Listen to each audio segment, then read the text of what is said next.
Mas sem delongas, eu quero ler a Bíblia com você, Salmo 119, dos versos de 1 até o verso de número 8. Diz assim: Bem-aventurados os irrepreensíveis no seu caminho, que andam na lei do Senhor. Bem-aventurados os que guardam as suas prescrições e o buscam de todo o coração. Não praticam iniquidade e andam nos seus caminhos. Tu ordenastes os teus mandamentos para que os cumpramos à risca. Tomara sejam firmes os meus passos, para que eu observe os teus preceitos. Então, não terei de que me envergonhar quando considerar em todos os teus mandamentos. Render-te-ei graças com integridade de coração, quando tiver aprendido os teus retos juízos. E cumprirei os teus decretos. Não me desampares jamais. Vamos fazer uma oração? Senhor, muito obrigado pela tua palavra. E o desejo do nosso coração agora é sermos instruídos por ela, sermos abençoados e edificados pela tua palavra. Por isso, Senhor, eu coloco a minha vida, a vida dos meus irmãos na tua presença, e eu oro, Deus, para que as palavras dos meus lábios e o meditar do meu coração sejam agradáveis na tua presença. Meu Senhor, minha rocha, meu Redentor, amado da minha alma, em nome de Jesus. Amém. Meus queridos, eu fico pensando na realidade que nós vivemos hoje e olhando para esse salmo, um salmo que fala de amor à palavra, um salmo que fala de integridade e fala da palavra do Senhor que nos conduz, que é lâmpada para os nossos pés em meio aos caminhos que nós vivemos. Entretanto, quando nós olhamos para a nossa realidade hoje, no nosso país, eu tenho percebido um grande crescimento no Evangelho. A igreja evangélica brasileira ela tem crescido. Mas algo me preocupa nesse crescimento. Porque é um crescimento que, na minha ótica e na minha leitura, talvez você possa até discordar de mim, mas é um crescimento que, infelizmente, nós não vemos impacto na nação. Um impacto de integridade. Um impacto de diferença na postura, na ética e na vida diária. Então, é um crescimento que se reflete em vida íntegra. E talvez você já tenha me escutado falar sobre isso. Não foi uma nem duas vezes que nós tivemos a experiência, por exemplo, de tentar alugar um imóvel para a igreja. E aí está tudo certo. Aí fala assim, é para a igreja. Não, para a igreja eu não alugo. Por que será?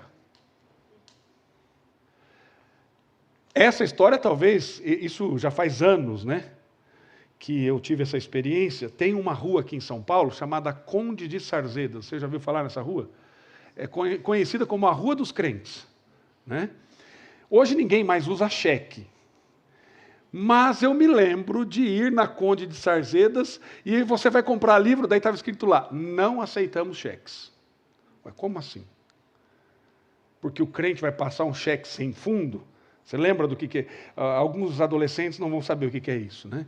Cheque, hoje só sabe do Pix, mas lá atrás cheque era um talão que você tinha, assim, vou explicar para eles, né? Era um talão que você tinha, você colocava um valor e era uma forma de pagamento que você dava ali e a pessoa acreditava em você que você tinha dinheiro no banco para descontar aquele cheque. Só que lá naquela Rua dos Crentes, eu crente, o vendedor crente, vou comprar. Não, cheque eu não aceito. Por quê? Porque às vezes o cheque depositava, não tinha fundo, e o cheque voltava. Mas isso, teoricamente, não era para acontecer. Por quê? Porque o cristão, e aí os mais antigos vão lembrar de um negócio chamado fio do bigode, né? Lembra, Fernando, do fio do bigode? Você não é antigo, né? Você é novinho, né? Olha, não precisa assinar contrato, não. É no fio do bigode.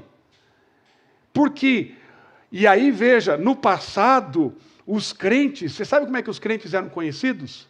Como os bíblias. Ó, está indo um bíblia lá, ó. Eu posso vender fiado, não vendo fiado para ninguém, mas para o Bíblia eu posso vender, porque ele paga. Só que hoje parece que não é mais assim, né? Infelizmente. Então, o que é isso? Senão uma crise de integridade. E aí, a gente hoje com Instagram, com YouTube e com pregadores com milhares de seguidores, as pessoas vão à internet e seguem esses pregadores e vão ouvindo princípios, valores, mas não aplicam esses valores e esses princípios na sua própria vida. Então é uma inconsistência nesse sentido. E quando eu olho para esse salmo nos desafia. E o salmo agora fala assim, olha, você não pode viver do jeito que você quer. Você tem um padrão para viver. E o padrão não é o que você acha que é certo, não é o que você pensa que é certo, mas é o que a Escritura diz que é certo. Por isso eu quero olhar para esse texto e pensar no seguinte tema: o amor à palavra de Deus, ele gera vida íntegra. O amor à palavra de Deus, ele gera vida íntegra. Veja comigo os primeiros 4 versículos desse salmo. Bem-aventurados os irrepreensíveis no seu caminho, que andam na lei do Senhor. Bem-aventurados os que guardam as suas prescrições e o buscam de todo o coração, não praticam iniquidade e andam nos seus caminhos. Tu ordenaste os teus mandamentos para que os cumpramos à risca. Então, integridade é ser aquilo que diz, não é simplesmente dizer aquilo que nós achamos que é, mas é aquilo que a Escritura diz que é. E a Bíblia diz no Salmo 25, verso 21, a integridade e a retidão me protejam, porque em ti espero. Então o salmista, ele afirma que felizes, abençoados, afortunados, são aqueles que conduzem a sua vida com integridade no coração. E é muito importante nós mantermos essa integridade na nossa vida, e ela não se dá simplesmente nos grandes momentos, mas ela se dá nas pequenas coisas. Nas coisas talvez mais insignificantes da vida. E nós não podemos fazer o que nós, como eu disse, achamos o que é certo, mas aquilo que a Escritura diz. E o salmista nos diz: felizes, abençoados, bem-aventurados, afortunados os que andam pelo caminho da integridade. Agora, a questão é, como esse caminho é percorrido? O texto responde: na lei do Senhor Deus. Quando nós andamos com integridade por meio da Escritura Sagrada, pela Palavra de Deus, nós entendemos que ela está comprometida com o caráter acima de qualquer ganho pessoal, acima de qualquer situação com as pessoas, mas está ligada àquilo que a Palavra de Deus nos mostra. Tem um autor cristão chamado John Maxwell. Eu tive a oportunidade de conhecê-lo, porque no ministério que eu trabalho, ele faz parte, né, de um conselho que que existe nesse ministério, e ele diz uma frase interessante num dos seus livros. Ele diz: toda vez que você quebra um princípio moral, cria uma pequena rachadura na fundação de sua integridade. E quando as coisas se complicam, fica mais difícil agir com integridade. O caráter não se forja numa crise, ele somente vem à luz. Isso é o que diz John Maxwell. Então, pensando nessa vida de integridade, eu quero pensar em algumas questões com você, olhando para esse salmo. E a primeira delas é, quando nós buscamos a Escritura de coração, nós agora vamos começar a conhecer essa integridade bíblica, que não é simplesmente aquilo que eu recebi dos meus pais. Eu me lembro, e eu tenho ali no meu escritório guardado até hoje, do dia 1º de abril de 1995. Fazem já alguns anos, né? Foi quando eu completei, não vai fazer conta aí agora, porque daí você vai me complicar, né?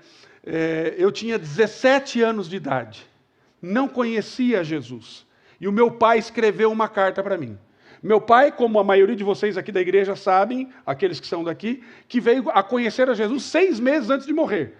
Mas lá em 1995, ele estava indo na igreja, orando por mim, e escreveu uma carta para Deus transformar a minha vida. E eu guardo essa carta até hoje. Mas meu pai era um cara ético, que tinha princípios, que tinha valores. porque ele aprendeu assim do meu avô. E aí ele escreveu naquela carta para que eu fosse uma pessoa honesta, honrada com os meus compromissos. Ele diz isso, exatamente isso, literalmente isso. Aí ele coloca que acima de algumas coisas, como Coríntias e diversões, você busca Jesus Cristo, que é muito melhor, com certeza, né? E ele escreve isso literalmente na carta. Mas o fato é, queridos, é que integridade não é simplesmente o que eu recebi do meu pai. Integridade, embora esses valores e princípios sejam valorosos, esses valores e princípios, por mais que sejam valorosos e bons, eles devem estar firmados na Escritura. E quando eu vou para a Escritura, de fato eu conheço o que é integridade. E o desejo de Deus para a nossa vida é que nós busquemos a obediência da Escritura de todo o nosso coração. E essa busca sagrada só começa no lugar da integridade. E aonde é? Onde é essa busca? A Escritura fala, no coração. Mas o que é essa ideia de coração na Escritura? Coração na Escritura é aquilo que me direciona. É aquilo que me move. Sabe aquela coisa assim, por que eu faço o que eu faço? A resposta vai estar naquilo que te direciona, que é o nosso coração, que é o centro governante da nossa existência. Ou seja, os meus anseios, os meus desejos, as minhas vontades, elas são direcionadas pelo coração. Então, se eu busco a Deus e a palavra de Deus de todo o meu coração, essa busca é com unidade, com intensidade, com determinação, e ninguém conduz essa busca direito sem ser estimulado ou sustentado por uma coisa externa a nós. E que coisa é? E não é uma coisa necessariamente, é uma pessoa externa a nós, que é o Espírito Santo. Então ele age em nós para nós buscarmos isso. E o salmista aqui, ele nos ensina que nós devemos buscar o próprio Deus, porque não há como vivermos em integridade sem a busca dos testemunhos do Senhor.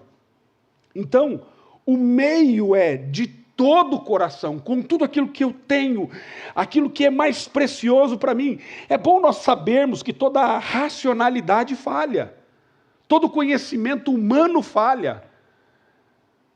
E não pense que o ChatGPT vai trazer todas as respostas para você, porque alguém alimenta o ChatGPT.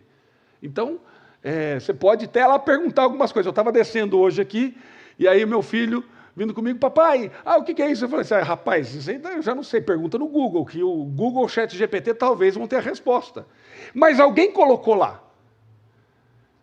Mas esse conhecimento, ele pode ser falho. O que não é falho é o Senhor, ele jamais falha, como nós cantamos aqui. E a Escritura, ela é a revelação, a palavra de Deus para a nossa vida. E então, quando nós conhecemos os mandamentos do Senhor, esses mandamentos de Deus nos levam à sua presença. E nesta presença, nós aprendemos mais sobre integridade. João Calvino diz isso, escrevendo nas Institutas da Religião Cristã, que quando nós conhecemos a Deus, nós conhecemos a nós mesmos. E a Bíblia é isso. A Bíblia é como uma espécie de espelho para nós. Nós somos confrontados na Escritura, quando nós examinamos a nossa vida de acordo com a Escritura. Então, é precioso olharmos para a realidade da busca espiritual pela Escritura. Porque quando nós buscamos a Deus de todo o coração, nós encontramos expectativas reais para orarmos ao Senhor, porque elas são verdadeiras, para nos deleitarmos nessa entrega diante de Deus. E é exatamente isso que Davi, no Salmo 27, verso 4, diz: uma coisa peço ao Senhor e buscarei, que eu possa morar na casa do Senhor todos os dias da minha vida, para contemplar a beleza do Senhor e meditar no seu santo templo. Então, como é que nós podemos buscar corretamente isso? Nós devemos buscar a Cristo, nosso mediador. Nós devemos buscá-lo com verdade no nosso coração. Então, nós devemos buscar isso. E essa integridade, ela vai se desdobrar na nossa vida quando nós temos esse relacionamento com Jesus, com o nosso Deus. E quando nós fazemos, e como isso acontece? Quando nós buscamos a prática do bem. Olha o que diz o verso 3. Não praticam iniquidade e andam nos seus caminhos. Qual é o propósito de um coração que anda em integridade? É não praticar o mal, e sim o bem. E Cristo, em nós, pela fé, nos ajuda nesse propósito. Eu tenho uma frase que eu tenho dito aqui constantemente. Agora faz um tempo que eu já parei de falar, mas eu volto de vez em quando. Que eu sempre digo assim, quando eu erro, você pode ter certeza, a culpa é minha. Agora, se eu faço alguma coisa certa, se eu faço bem para qualquer pessoa, é Cristo e a graça de Deus agindo em mim. Ou seja, o que eu faço corretamente por mim mesmo? Nada. Nada. Se eu sou amoroso com a minha esposa, é a graça de Deus. Se eu sou amigável com você e gentil com você, é a graça de Deus. Porque nós somos egoístas. Agora, o salmista ele diz, não viva em iniquidade. Então a iniquidade é algo que não combina conosco, apesar de ainda nós termos uma natureza pecaminosa. E o que é iniquidade? Iniquidade é a manutenção do pecado. É uma vida ímpia, uma vida que vira as costas para Deus, que vive segundo o seu próprio querer. Embora a nossa inclinação do coração ainda seja pecaminosa, porque nós temos o pecado habitando em nós, agora, você que teve um encontro pessoal com Jesus, que teve a sua vida transformada por Jesus, agora você tem alguém que habita na sua vida. E é Ele que nos inclina, que nos mostra como nós devemos viver na prática da palavra. Então o salmista fala de caminho. O caminho do ímpio, o caminho daquele que vive sem Deus é totalmente inclinado para a maldade. Mas o caminho daquele que busca o Senhor, esse quer fazer a vontade de Deus. Então, sem Deus, nós vamos andar conforme o curso desse mundo. E qual é o curso desse mundo? Cada um por si, fazendo o que quer. Então, o mundo visa a soberba, a própria glória. Aquele que anda com Deus, ele tem uma luta constante. Qual é essa luta constante no coração? O apóstolo Paulo diz isso em Romanos capítulo 7. O bem que eu quero fazer eu não consigo, mas o mal que eu não quero fazer está sempre diante de mim. Então eu vou ter essa tensão. Se você não tem essa tensão no seu coração, é porque você precisa de Jesus. Quando Jesus entra no nosso coração, nós vamos ter essa luta, essa batalha espiritual para glorificar ao Senhor. E a lógica do salmista é que aqueles que buscam o Senhor de todo o coração têm uma disposição, pela graça de Deus, para viver em integridade. E com isso se afastar do mal, daquilo que o cerca. A terceira coisa que nós vemos aqui é que quando essa vida vai se desdobrar em integridade quando nós buscamos diligentemente os preceitos de Deus. O verso 4 ele diz, tu ordenaste os teus mandamentos para que o cumpramos à risca. Veja bem, o salmista nos fala de uma obediência que é ordenada. A autoridade dos preceitos vem de Deus, para que nós obedeçamos os preceitos e isso de maneira fiel. Parte deles? Não. Arrisca. É óbvio que hoje pela manhã nós estávamos estudando aqui na Escola Bíblica Dominical sobre vida de santidade, o seminarista Lucas estava nos ministrando a aula aqui, e tem coisas, ele estava dizendo, tem coisas que são claramente explícitas na Escritura. E não tem como você dizer assim, não concordo com isso. Tem outras que nós temos princípios. E talvez a gente possa até, um enxerga de um jeito, outro enxerga do outro, mas aquilo que está claro, nós devemos seguir à risca. E o convite para a obediência, e aqui nós estamos falando de uma coisa que é clara e explícita, que é uma vida de integridade. Eu vou viver só metade. Então, só até aqui, daí daqui para cá, lá no trabalho, a gente pode negociar alguns princípios, lá em casa, a gente pode negociar alguns valores. Na igreja, não. Com as coisas de Deus, não. Então, imagine que você é um presbítero, empresário. Aí você, quando vem aqui no conselho, para lidar com o dinheiro da igreja, fala, não, com o dinheiro da igreja tem que ser integridade, mas lá no seu trabalho não precisa. Não dá para ser. Tem que ser no todo. Em todas as áreas, cuidadoso em aplicar a Escritura. Então, nós temos que averiguar a lei, implica em termos de grande disposição para cumprir a palavra do Senhor, cumprir a risca. Mas em quarto lugar, Essa integridade, ela se desdobra na vida quando nós revelamos os frutos da Escritura no coração. Olha o que diz o verso 5 e 6. Tomara sejam firmes os meus passos, para que eu observe os teus preceitos. Então, não terei de que me envergonhar quando considerar em todos os teus mandamentos. Vejam que o desejo de Deus é que nós vivamos nele. Ele mostra o caminho que nos leva até ele, ou seja, ele se revela a nós. Chegamos a Deus por meio da Escritura Sagrada, por meio da revelação geral, nós vemos que existe um Deus, ou seja, se você não tiver essa Escritura, só de olhar para a criação, você vai falar assim, alguém criou esse negócio aqui. Essas teorias aí de evolucionismo, de Big Bang, coisas, esse negócio aí não dá para ser tão perfeito como as coisas são.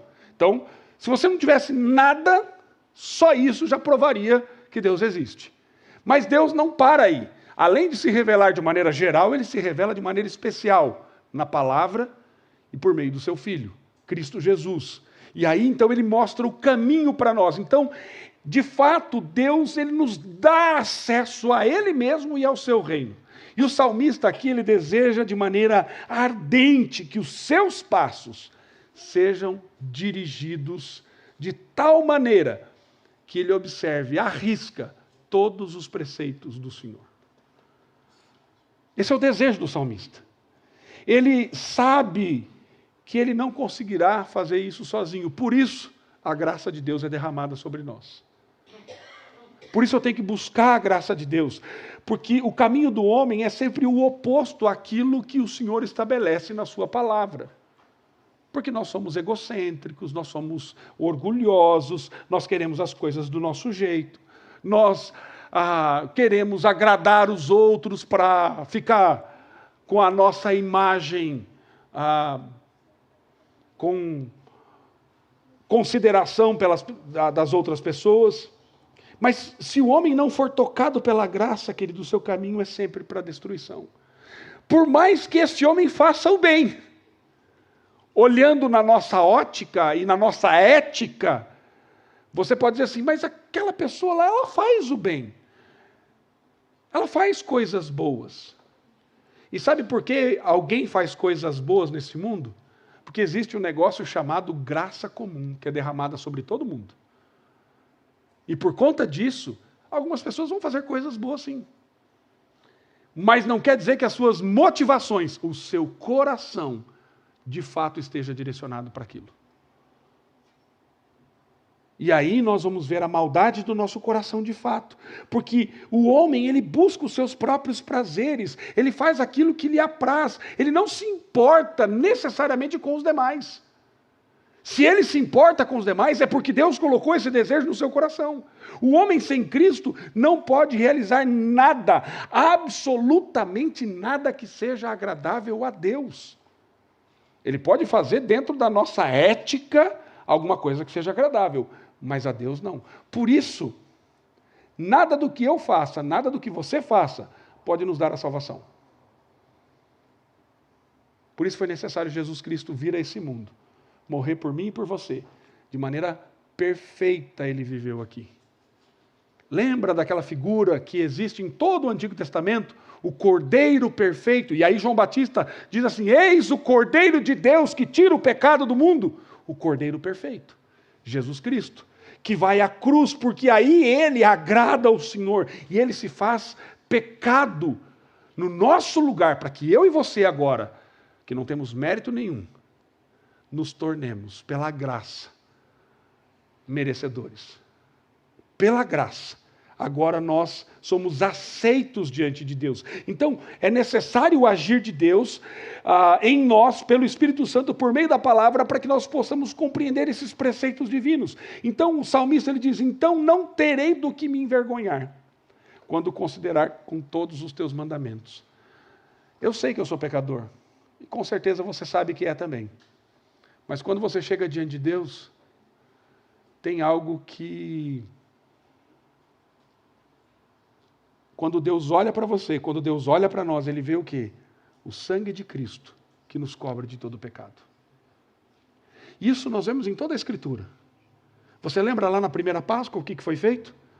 Um cordeiro é sacrificado, é aspergido o sangue nas portas. E essa figura do sangue, ela percorre toda a Escritura muito antes disso. Lá em Gênesis capítulo 3, quando Deus vem diante do homem e o homem pecou, e aí ele diz que o descendente da mulher iria pisar na cabeça da serpente, e aí o homem está lá vestido com roupas, o que Deus faz? Fala, não, essa roupa aí não, deixa que eu vou confeccionar uma roupa para você. E um animal é sacrificado, para que faça-se roupa ao homem. Então, o sangue de Cristo, ele cobre a nossa vida. Então, quando nós chegamos diante de Deus, pela graça, eu e você não temos do que nos envergonhar. Então, nesse processo agora de obediência, o salmista usa um termo muito interessante. Quando eu considerar, o que isso significa? Quando consideramos os estatutos do Senhor, a sua presença, é como se tudo que está oculto se revele em nós, pois a palavra do Senhor, ela nos ilumina. Lâmpada para os meus pés é a tua palavra. Diz o Salmo 119, verso 105. Então essa palavra, ela vai mostrar o quê? As minhas fraquezas. Eu não gosto de mostrar as minhas fraquezas. Mas a palavra, ela mostra as minhas fraquezas. A palavra, ela mostra as minhas debilidades. E eu tenho aprendido uma coisa, queridos. O seu sucesso vai ficar evidente, todo mundo vai perceber. Então você não precisa contar para os outros. Fale das suas fraquezas. Fale das suas fraquezas. Porque as fraquezas, elas precisam ser trabalhadas e melhoradas no nosso coração para que nós sejamos moldados à imagem de Cristo Jesus. Para que nós não tenhamos do que nos envergonhar. Mas outra maneira de desdobramento dessa integridade é quando nós somos agradecidos a Deus por aprendermos a viver com base na sua palavra. Verso 7 diz assim: render-te-ei graças com integridade no coração, quando tiver aprendido os teus retos juízos. Da oração ao louvor, nunca é uma jornada longa demais nem difícil. Esteja certo, querido, de que aquele que ora por santidade vai louvar agradecido a Deus por isso. A vergonha, uma vez que é desfeita, desvanecida, o silêncio é quebrado, a pessoa outrora muda e agora ela passa a louvar e adorar ao Senhor. Sabe, querido, quando você se derrama em oração, quando você vai buscar ao Senhor de fato, quando você compreende a Escritura, sabe o que você aprende? A ser grato. Você aprende a adorar ao Senhor. E hoje pela manhã nós falávamos sobre isso, expondo o Salmo de número 4. Nós estávamos falando sobre o que Davi vivenciou no meio de uma provação. E não é louvar a Deus porque as coisas estão caminhando bem. Adoração acontece quando nós louvamos a Deus por aquilo que Ele é, independente das circunstâncias. Então, nós não faremos outra coisa senão compreender compreender essa grandeza de Deus e nos comprometer a louvá-lo enquanto buscamos uma vida íntegra, uma vida de santificação. Uma vida onde eu me despojo cada dia do meu velho homem, eu vou fazendo morrer a minha velha natureza, e eu vou agora me revestindo deste novo homem criado em justiça e retidão. E aí sabe qual vai ser, de fato, aquilo que estará nos meus lábios? A gratidão, o louvor, a adoração. Isso é automático? Não é automático, querido. Vem pela caminhada com o Senhor, pela ação do Espírito Santo na nossa vida, pela leitura da Escritura.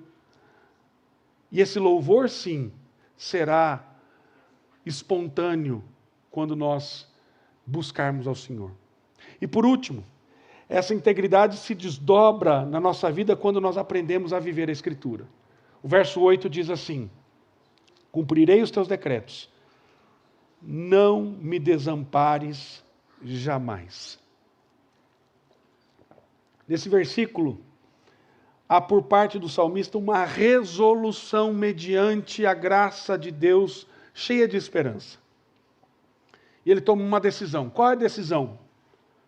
Eu vou obedecer. eu vou cumprir. E para essa prática, ele tem uma certeza que o Senhor vai ministrar ao seu coração e vai abençoá-lo. E ele diz: não me desampares jamais. Não me desampares jamais. Nunca me abandone. E Deus nos convida para essa prática, queridos. A prática da obediência à palavra de Deus. Nós precisamos zelar pelo cumprimento da palavra empenhada. Não devemos decepcionar aqueles com quem nós nos comprometemos. E esse texto nos ensina que nós devemos ser exemplos para tudo aquilo que nós proclamamos. Afinal, qual é a diferença entre um cristão autêntico e um ímpio, se as nossas atitudes são semelhantes? Que diferença faz? Por isso é importante, queridos, nós buscarmos essa vida de integridade. E essa vida de integridade vem por amor à palavra. Então ame a palavra, meu amado. Busque a Escritura. Leia a Escritura. Viva a Escritura. Isso é importante nós entendermos. E a integridade, ela virá nas pequenas coisas da nossa vida. A integridade é uma qualidade que vai se desenvolver no nosso coração. O nosso coração sendo dominado pela Escritura. A questão é, se você não vive uma vida íntegra, o que é que domina você? O que direciona você? O que domina o seu coração? Por que você responde desta maneira e não daquela maneira para as pessoas com quem você se relaciona?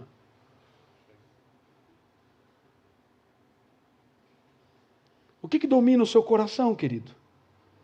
A integridade, ela está fundamentada no que nós somos em Cristo Jesus, na nossa nova identidade. A integridade tem a ver com a palavra de Deus sempre. Sempre.